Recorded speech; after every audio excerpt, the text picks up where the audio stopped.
Dicen que el día de tu boda es uno de los más felices de tu vida, pero nadie te advierte que, para algunos, puede ser también el más doloroso. Imagina vestirte de blanco, sentir que cada latido te acerca al sí que soñaste desde niña, escuchar a tus invitados acomodarse en los bancos y oler el perfume dulce de las flores que elegiste con tanto cuidado, y de pronto, alguien te susurra al oído, él no va a venir. Quédate conmigo, porque esta no es solo la historia de una novia abandonada en pleno altar, es también la historia de cómo aprendí a levantarme cuando todo parecía perdido. Antes de seguir, suscríbete a este canal, dale like a este video, compártelo para que más personas encuentren fuerza en medio del dolor, y comenta desde qué ciudad nos estás viendo. La mañana de mi boda amaneció luminosa, como si incluso el cielo estuviera listo para celebrar conmigo. Me desperté temprano, no por nervios, sino porque el corazón late diferente cuando sabe que está a punto de cumplir un sueño. El vestido colgaba en un rincón de la habitación, reluciendo en cada pliegue. Mis zapatos esperaban junto a la cama, y sobre la mesa, el ramo que había imaginado 1000 veces en mi cabeza. Mis amigas llegaron riendo, con copas de champán en las manos, maquilladoras y peinadoras entrando y saliendo, el murmullo de voces felices llenando el aire. Me miré al espejo mientras una mano experta delineaba mis labios y otra ajustaba cada mechón de mi cabello. Pensé, este será el día que recordaré toda mi vida. Las horas pasaban rápido. La iglesia estaba a pocas calles y el coche nupcial ya esperaba. Afuera, el sol jugaba entre las hojas de los árboles, dibujando sombras suaves sobre el asfalto. Todo era perfecto. O eso creía. Llegué a la iglesia y, antes de bajar del coche, vi a través de la ventana cómo los invitados se acomodaban. El murmullo se mezclaba con la música suave del órgano. Sentí un nudo dulce en el estómago. La coordinadora de la boda me sonrió y me dijo, ya casi es tu momento. Respiré hondo, sujeté el ramo y me preparé para dar el primer paso hacia el pasillo central. Fue entonces cuando vi a mi primo acercarse con el rostro pálido. Pensé que venía a darme un último abrazo antes de entrar, pero en lugar de eso, bajó la voz y dijo las palabras que me arrancaron el aire. No va a venir. Lo miré sin entender. ¿Cómo que no va a venir?, pregunté, con una risa nerviosa, como si fuera una broma cruel. Él bajó la mirada, incapaz de sostener la mía. Se fue. No va a casarse contigo. El mundo se detuvo. No escuchaba ya la música, ni veía las flores, ni sentía el vestido sobre mi piel. Solo un zumbido sordo en mis oídos y el eco de esas palabras repitiéndose una y otra vez. Sentí que las piernas me temblaban, que el ramo pesaba toneladas. Me llevaron a una habitación pequeña al lado de la iglesia. Mis amigas entraron detrás de mí, algunas con lágrimas, otras murmurando cosas que no entendía. Alguien me ofreció agua, otra me dijo que quizá había un malentendido. Pero yo sabía, en lo más hondo, que no lo había. Él había elegido no estar allí. Había decidido romper no solo un compromiso, sino una parte de mí que creía indestructible. Los minutos se hicieron eternos. Afuera, los invitados comenzaban a murmurar. Algunos se levantaban para salir, otros intentaban averiguar qué pasaba. El sacerdote entró, con gesto serio, y me puso una mano en el hombro.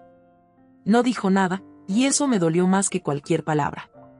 Recuerdo mirar el espejo de esa pequeña habitación.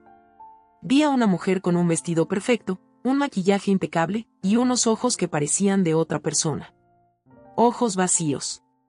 Me pregunté cómo sería volver a llenarlos. No sabía que la respuesta estaba muy lejos de ese momento, pero que llegaría. Cuando finalmente salí, no lo hice por la puerta principal. No soportaba ver los rostros de compasión o escuchar los murmullos. Salí por una puerta lateral, con mi primo a mi lado, sosteniendo el velo para que no se arrastrara por el suelo. Caminé hacia el coche sin mirar atrás, sin despedirme de nadie. En el trayecto de regreso, apoyé la frente contra el vidrio de la ventana y me prometí algo que en ese momento parecía imposible de cumplir: no voy a dejar que esto me destruya. No sabía cómo, ni cuándo, ni con qué fuerzas, pero me aferré a esa promesa como si fuera mi último refugio. La casa estaba en silencio cuando llegué. El coche se alejó y me quedé unos segundos de pie frente a la puerta, con el ramo aún en la mano, como si soltarlo fuera a aceptar que todo había terminado.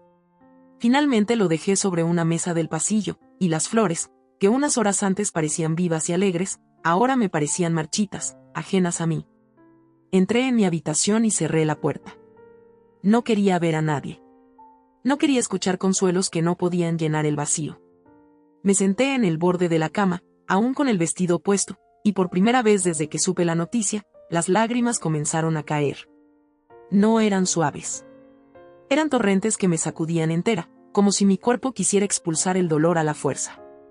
Pasé horas así, sin moverme, hasta que el cansancio físico me obligó a cambiarme. Me quité el vestido con manos temblorosas, evitando mirarlo demasiado. Lo guardé en una funda y lo dejé en el armario, no porque quisiera conservarlo, sino porque no tenía fuerzas para decidir qué hacer con él. Me puse una camiseta vieja y me dejé caer en la cama. El sueño no vino. Esa noche, las horas se estiraron cruelmente. Recordaba cada momento de los últimos meses, las conversaciones sobre la boda, las risas mientras elegíamos la música, la manera en que me abrazaba cuando hablábamos de nuestro futuro. Todo se mezclaba con la imagen de él ausente, con la certeza de que no volvería. No había carta, no había explicación. Solo un silencio que pesaba como plomo. Los días siguientes fueron un eco constante de ese vacío. Me levantaba tarde, apenas comía. La gente llamaba para preguntar si estaba bien, y yo respondía con frases automáticas. Sí, estoy bien, aunque no lo estaba. Algunos amigos dejaron de insistir, otros venían a verme y hablaban de cualquier cosa para evitar mencionar lo sucedido. Mi familia intentaba animarme. Mi madre cocinaba mis platos favoritos, mi padre me invitaba a caminar, pero yo rechazaba la mayoría de las propuestas. Sentía que mi vida se había reducido a un cuarto, una cama y una ventana por la que miraba sin realmente ver. Una tarde, mi tía Carmen vino a visitarme. No era de las que llegaban con discursos motivacionales ni con frases hechas. Ella se sentó frente a mí en la mesa de la cocina, me miró con esa calma suya y sacó de su bolso un cuaderno pequeño, con una tapa color crema y flores dibujadas a mano. Lo empujó hacia mí. Quiero que lo tengas. Lo miré sin entender. ¿Y para qué? Pregunté, sin energía. Para escribir, respondió. Una cosa cada día por la que estés agradecida. Solo una. Durante 21 días. No pude evitar reírme con amargura. Tía, no tengo nada que agradecer ahora. Ella no se ofendió. Sonrió apenas y dijo. Entonces empieza por lo más pequeño. Estar viva, respirar, tener un techo. Lo demás vendrá. No discutí. No porque creyera que funcionaría, sino porque no tenía fuerzas para contradecirla. Guardé el cuaderno en la mesa de noche y me olvidé de él hasta días después. Fue una noche especialmente difícil. Llovía fuerte, y cada golpe de agua contra la ventana parecía acompañar mi tristeza. Abrí el cajón para buscar un pañuelo y vi el cuaderno allí, esperándome. Lo tomé sin pensarlo demasiado, abrí la primera página y escribí, hoy agradezco que puedo escuchar la lluvia. Me sorprendió lo extraño que fue escribirlo. No sentí alivio inmediato, pero tampoco rechazo. Cerré el cuaderno y lo dejé sobre la mesa. Al día siguiente, volví a escribir, hoy agradezco que mi madre me preparó sopa caliente. No sabía que esos gestos tan simples estaban empezando a abrir una puerta. Los primeros días con el cuaderno fueron más un ejercicio mecánico que una convicción. Escribía frases simples, casi obvias, hoy agradezco que vi un rayo de sol, hoy agradezco que mi amiga me llamó. No esperaba nada de eso, pero había algo en el acto de detenerme unos segundos para pensar que me obligaba a salir, aunque fuera mínimamente, del laberinto oscuro en el que estaba. Al cabo de una semana, empecé a notar pequeñas diferencias. Una mañana, mientras preparaba café, me descubrí sonriendo al escuchar una canción en la radio. No era una sonrisa amplia, pero era real, y eso me sorprendió. Esa misma tarde, me quedé un rato más en el balcón, viendo cómo la luz del atardecer pintaba el cielo de naranja y rosa. Antes, esos detalles pasaban desapercibidos, ahora, me encontraba buscándolos sin darme cuenta. La gente cercana también comenzó a notarlo. Mi madre comentó que me veía menos apagada, y mi amiga Laura me dijo que mi voz sonaba diferente por teléfono. Yo no sabía explicarlo. No era que el dolor se hubiera ido, porque aún estaba ahí, pero parecía más manejable, como si se hubiera vuelto un acompañante silencioso en lugar de un enemigo que me asfixiaba. En el 10º día, escribí algo que me hizo detenerme, hoy agradezco que fui capaz de reírme de un chiste.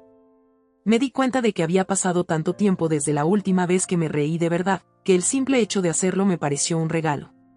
Fue como encontrar una pequeña grieta de luz en una habitación cerrada. Comencé a cuidar más de mí. No de golpe, pero sí con pequeños gestos. Cambié las sábanas, abrí las ventanas todas las mañanas, preparé comidas más elaboradas en lugar de simplemente calentar lo primero que encontraba. Incluso salí a caminar sola, sin un destino, solo para sentir el aire fresco en el rostro. Cada noche, al escribir en el cuaderno, me sentía más consciente de que esas frases no eran solo palabras. Estaban moldeando la forma en que veía mi vida. Descubrí que, aunque una parte de mí seguía dolida por el abandono, otra comenzaba a sentirse más libre. Libre de expectativas, de promesas rotas, de depender de otra persona para sentirme valiosa. El día 15 fue especial. Recibí una carta de una prima que vi de lejos. No hablábamos desde hacía años, pero se enteró de lo que había pasado y quiso enviarme unas palabras. En su carta, me contó cómo había superado su propio abandono y cómo ahora, mirando atrás, agradecía que eso le hubiera permitido encontrar su verdadera fuerza. Esa noche, escribí en mi cuaderno: hoy agradezco que alguien me recordó que no estoy sola en esto. Empecé a comprender que la gratitud no era negar el dolor, sino aprender a mirarlo desde un lugar distinto. Era reconocer que, incluso en medio del caos, había cosas que podían sostenerte. Cuando llegué al día 18, me miré al espejo y me vi distinta. No era solo el rostro, aunque los ojos ya no se veían tan apagados, sino algo más profundo. Una calma nueva, un brillo que no venía del maquillaje, sino de saber que estaba recuperando mi voz interior. Y entonces, sin buscarlo, sentí algo que no había sentido desde mucho antes del abandono: esperanza. No en un regreso, no en una disculpa, sino en mí misma. Llegar al día 19 me encontró en un lugar muy distinto al que había estado solo unas semanas antes. No era que de repente todo fuera perfecto o que el pasado hubiera dejado de doler, pero el peso ya no me aplastaba. Ahora lo llevaba conmigo como quien carga una cicatriz: no desaparece, pero deja de sangrar. Aquella mañana, me desperté temprano y abrí la ventana antes de siquiera mirar el teléfono. El aire estaba fresco, y el canto de los pájaros llegaba desde los árboles de la calle. Antes, habría ignorado ese sonido, o peor, me habría molestado. Ahora, me quedé un buen rato escuchándolo, como si fueran notas de una canción escrita solo para mí. En el cuaderno, mi frase de ese día fue: hoy agradezco que mi corazón empieza a sentirse ligero. Y al escribirlo, me di cuenta de que era cierto. No era una frase vacía para cumplir el reto, era una verdad que podía sentir en cada respiración. El día 20, hice algo que no hubiera imaginado unas semanas atrás: me probé un vestido nuevo frente al espejo y me miré sin crítica, sin buscar defectos. Sin escuchar aquella voz interna que antes me recordaba todo lo que no era suficiente. Ese día escribí: hoy agradezco que puedo mirarme con cariño. Me di cuenta de que, poco a poco, había dejado de vivir esperando que él apareciera en mi puerta, pidiendo perdón. En los primeros días después del abandono, esa imagen me rondaba constantemente. La imaginaba llegando en cualquier momento, como si eso fuera a devolverme la felicidad. Ahora, esa idea me parecía ajena, incluso incómoda. No quería volver a ese lugar de dependencia emocional. Empecé a llenar mis días con cosas pequeñas pero significativas: aprender una receta nueva, reorganizar mis libros, regar las plantas con más cuidado. Salí a caminar por un parque cercano y me senté en un banco solo para ver a la gente pasar. Observé parejas, familias, ancianos charlando en voz baja, y en lugar de sentir envidia, sentí calma. Comprendí que no necesitaba una escena perfecta para estar en paz. El día 21 amaneció soleado. Me levanté sin alarma, con la sensación de que algo especial estaba por pasar, aunque no supiera qué. Preparé café y lo llevé a la mesa junto con mi cuaderno. Al abrirlo, vi las páginas anteriores llenas de frases que, poco a poco, habían reconstruido mi visión de la vida. Esa mañana, escribí: hoy agradezco que me tengo a mí misma. Y al poner el punto final, sonreí. Era la primera vez que sentía esa frase como una certeza absoluta. No como un consuelo, sino como una verdad sólida que me sostenía. Guardé el cuaderno con cuidado, no porque se hubiera acabado, sino porque sabía que era apenas el comienzo de algo más grande. Esos 21 días me habían enseñado que la gratitud no es una técnica para olvidar el dolor, sino una forma de convertirlo en un maestro. Esa noche, antes de dormir, me quedé mirando el techo y pensé en la mujer que había llegado a la iglesia aquel día, llena de ilusiones y vestida de blanco. Me dolió por ella, sí, pero también me sentí orgullosa de la mujer que ahora respiraba tranquila, lista para seguir adelante. Pasaron algunos días después de haber completado los 21 días de gratitud, y aunque el reto formal había terminado, yo seguía escribiendo. Se había vuelto un hábito, un momento sagrado del día que no quería abandonar. Era como sentarme frente a un espejo invisible que me mostraba lo que realmente importaba. Una tarde, decidí salir a la misma cafetería donde solía ir antes de la boda, un lugar que había evitado durante semanas porque estaba lleno de recuerdos de cuando planeábamos el futuro juntos. Esta vez, entré sin miedo. Elegí una mesa junto a la ventana, pedí un café y saqué mi cuaderno. El sonido de las tazas, el aroma del grano recién molido, las conversaciones suaves a mi alrededor, todo me parecía más vivo, más nítido. Estaba escribiendo sobre cómo me sentía cuando un hombre, probablemente de mi edad, se acercó con una sonrisa discreta. No era invasivo, solo curioso. «Disculpa, ¿qué escribes con tanta concentración?», preguntó. Le respondí que era un cuaderno de gratitud, que anotaba cosas por las que estaba agradecida. Su expresión cambió, como si la idea lo hubiera tocado de alguna manera. Charlamos unos minutos, nada más. No hubo promesas ni planes. Pero al irse, me dejó una frase que me acompañó todo el día.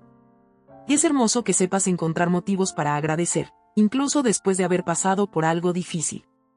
Al volver a casa, pensé en lo diferente que era mi vida ahora. No porque tuviera una nueva pareja o un plan brillante, sino porque ya no vivía esperando que alguien más me completara. Me sentía entera. Me sentía mía. Las semanas siguientes fueron una confirmación de que la transformación era real. Salía más, aceptaba invitaciones de amigos, leía libros que me inspiraban. Me di cuenta de que, sin haberlo buscado, estaba construyendo una nueva versión de mí misma, una que ya no temía a la soledad, porque había aprendido a habitarla con paz.